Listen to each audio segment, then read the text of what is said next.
This is a thank you to Charlie Logan and Trini Logan. Charlie was the owner of DC Electronics here in Coolidge, Arizona, and he was from Queens, New York. And his wife, Trini, was from Brooklyn Heights, New York, and she was Jewish. I worked for them for 15 years. They were good people. I considered them my second parents because my others had, of course, by that time passed away of old age. And they thought of me as family, too, because I remember I worked for Charlie for a long time in electronics there, and a guy came in thinking he could boot me out of my job, trying to say this or that or whatever.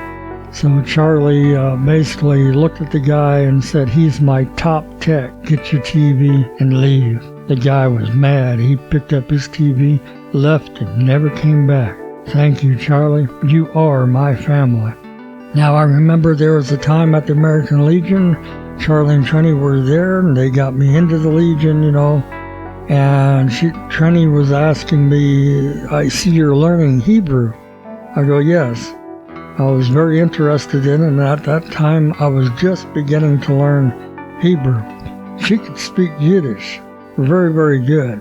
Well, anyway, she was so happy that I was learning Hebrew that she gave me a Star of David. She said it was given to her, and so she was giving it to me. That's why I say that Charlie and Trini were just like my second parents. I remember when the movie Goodfellas came out, and Charlie would look, because when we work on TVs and stuff, or VCRs, you have to have another TV up in the top corner that you may have to use for a VCR or some other instrument.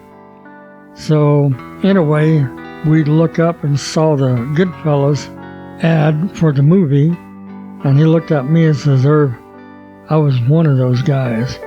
And from what all I seen, very, very true, because one time a black car pulled up with this guy, heavyset guy, well dressed, rings all on his hands, and tough. You couldn't mess with this guy, and he came on in there, and Charlie and him went off to the back and spoke privately. I can only hear this and that, but I can't say much. But anyway, you know what the innuendo is. But anyway, to Charlie and Trini, they both passed on now, and I sure do miss them, but they're good people. I'll talk to you later. Thank you.